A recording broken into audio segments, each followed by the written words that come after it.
Hello and welcome today back to another flight sim video. Today we're back in the Phoenix A320 in Microsoft Flight Simulator on the ILS 24 left in Toronto Pearson.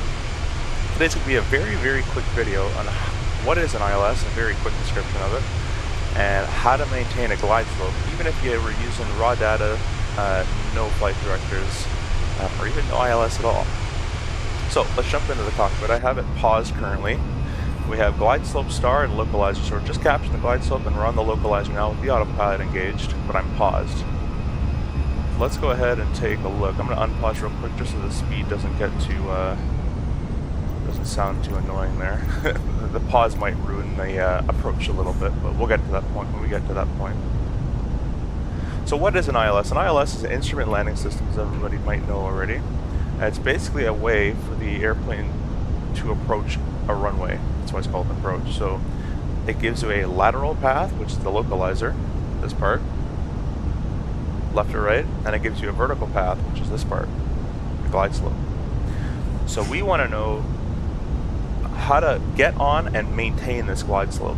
Well, how to get on, most aircraft do have this nice diamond that tells you when you're slightly low, slightly high, or on the path. Right now we're slightly low, but we're capturing, and we're starting a descent for it. So we're trying to get on this path all the way down to the runway.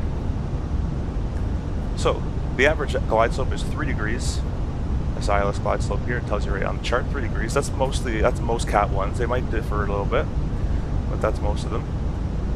Which means if you're on a 3-degree path, you're losing 300 feet every mile you fly.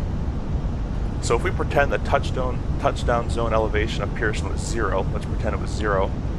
In theory, you can start this approach at 10 miles at 3,000 feet, and if you start your 3-degree descent at 3,000 feet at 10 miles, every mile is 300 feet, you'll be losing all the way down to 0.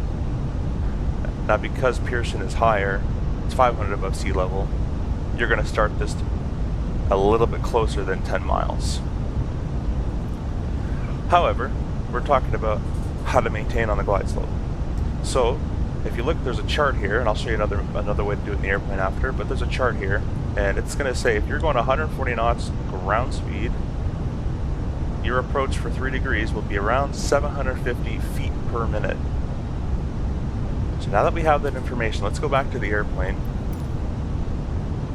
I'll move the chart down there, and let's just watch this airplane fly. Now I haven't really set it up for much of anything, just for this approach, so it's going to honk at me for a bunch of stuff.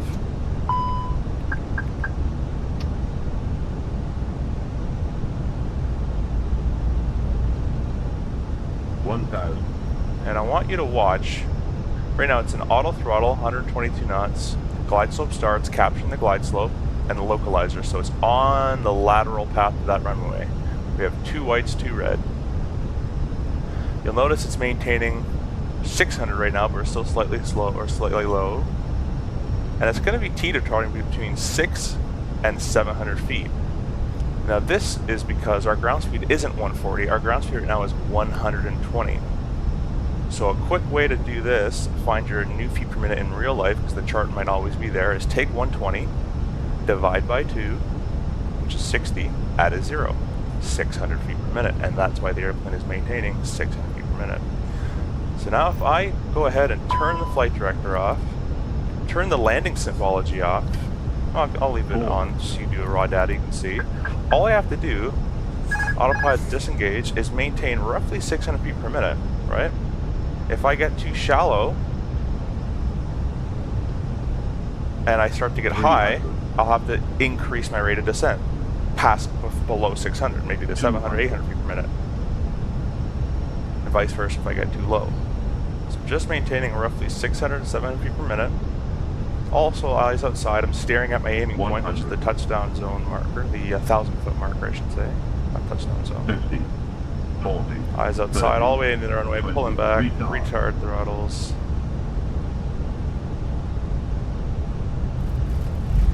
And touch. So that's how you can maintain your 3-degree glide slope.